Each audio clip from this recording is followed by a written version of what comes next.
Hey, it's syndicated radio talk show host, author, singer Al Cole, welcoming you to another edition of People of Distinction, the talk that gives an in-depth view of some of the most dynamic, intelligent, and successful people on the planet. I come from CBS Radio.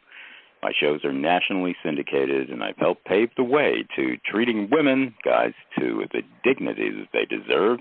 And I do that through my show, People of Distinction. Well, I have people from all over the country, parts of the world, who come on my show, and they talk it up about how their professional achievements have helped to elevate our human family. And I'm also in alliance with so many other wonderful people around the country, business leaders, professional leaders, and also publicists, book publishers, agents.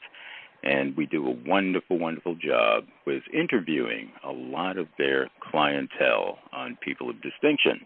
Today we have a gentleman who came from Parchment Global Publishing, and they are one of the foremost publishers in the country and around the world. They are cutting edge, I'll tell you, and especially with people who are just starting out with their books. Get in touch with Parchment Global Publishing at parchmentglobalpublishing.com, and you're going to be satisfied with everything that they do for you. The gentleman in question right now, I'll tell you, he's a universal guy. He's calling all the way from Bangladesh.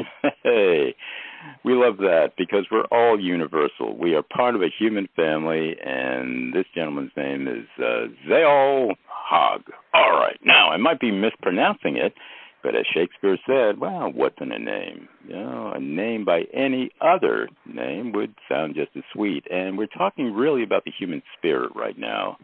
That is really the underlying sweetness to our human family. Now, this guy is really something. He has developed his own new literary form, and it's called Poe Story. Yeah. Now, some people might say, oh, Edgar Allan Poe. Yes, and the stories that he wrote. Wow, I'm a fan of Edgar Allan Poe. Well, I'm a fan of Poe as well, but that's not exactly what we're talking about here with Mr. Haque. We're talking about poetry and story merged together as a new reflective sort of way of talking about it. Talking about what? Well, we're going to find out what Mr. Haque, Ziaul, talks about in his Poe Story format. And if it really catches on with you, the listeners, maybe you're going to write in Poe Story as well. This guy is very, very explorative. And I want you to run to Amazon and order his books as well. They're under, I'll spell it out for you right now in case you don't know how to spell out Bangladeshi names. It's Ziaul. Yeah, that's the first name. And that probably is enough to get you into his book site. The last name is Haque.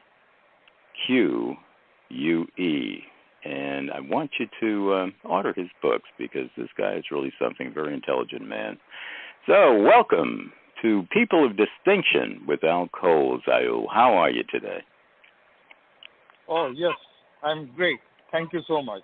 Okay, I want to find out, my listeners want to find out more about Poe Story, this new literary form that you created. And first, define what it is, describe what it is, and tell us why you created it.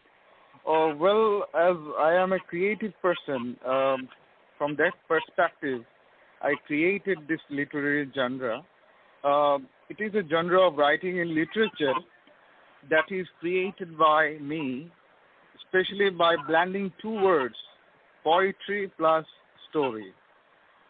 In a word, it is a type of writing where a story has both the qualities of poetry and prose. This piece of writing, it actually starts with a poem and then ends with a prose, and vice versa. Well, on the other hand, it also has another definition, that is, it also refers to a poem that tells a story. In other words, it is a poem where a story is told in a poetic way. I hope you understand. I do understand. So, for for my listeners, we're talking about basically a novel, because they would understand that word, a piece of fiction that maybe has characters and character development, and at the same time, it's put in poetic verse in many cases, especially at the beginning, as you said. And how does this make the novel, the storyline, more effective when you use poetry, Ziaul, with all of this? Tell us the efficiency of all of this with the new literary style of poetry and story. Well, it's entirely new.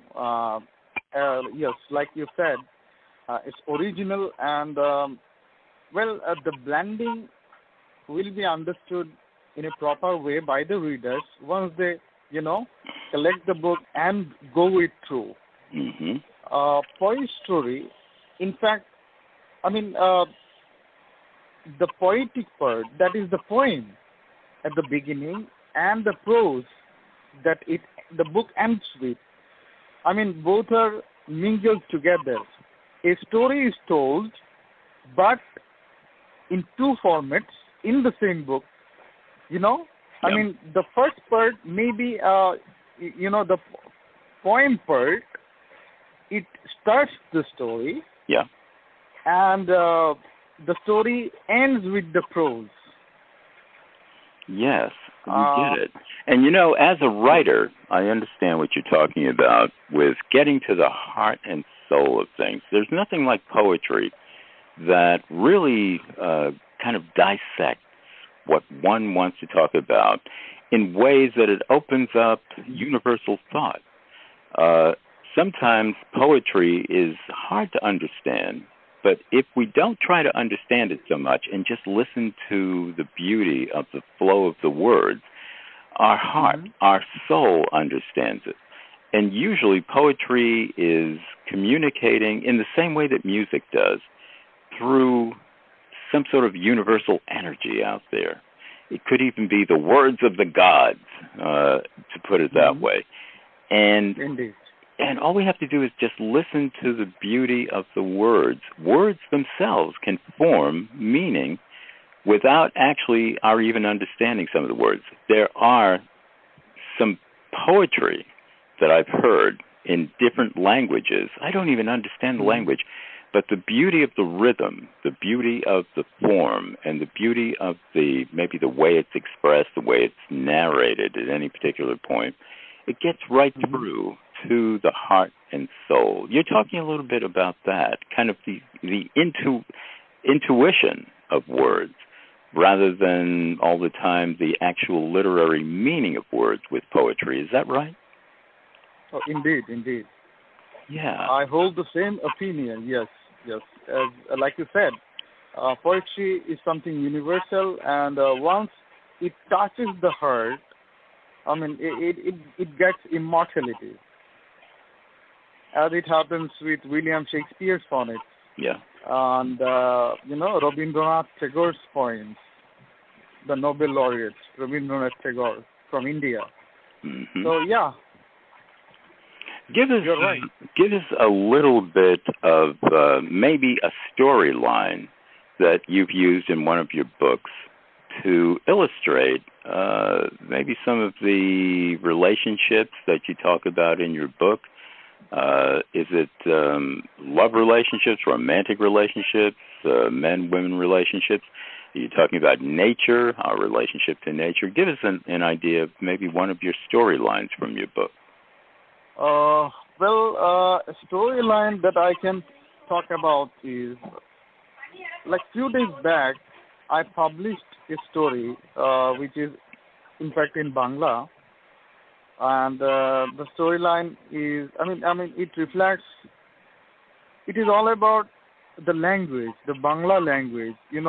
Bangla is an international, has got an international status, and especially 21st February is known as the International Mother Language Day, and it is celebrated all around the world, focusing our very own native Bangla language. So the story goes on like this. One day, someone, is walking along the road, and suddenly some hijackers, they just stop him. They just stop him, and they kind of, they are prepared to hijack something. Now the person who is already, dumbfounded and terrified, he just asks, "What do you want from me?" And the hijackers, they just reply by saying, "Hello." Yeah. Hello. Yes. Okay. They just reply by saying that we want your language, and he just gets thunderstruck, like, what are you saying? How can you just take my language away? Mm-hmm. You can take everything that I own, I have right now, but how can I give my language to you? This is my existence, and this is like my blood that runs through the veins, all through my body. So it's kind of symbolic, and the hijackers, they just represent those people who ever try to suppress, oppress the innocent ones all over the world. And so even there were some states, some nations, Mm-hmm. who tried to suppress or dominate the innocent people by, what should I say, by making them use their language. It's like the murder or the slaughtering of language. Mm-hmm. So that's what, I want to say, and this is how the storyline goes on. Yes. Yes.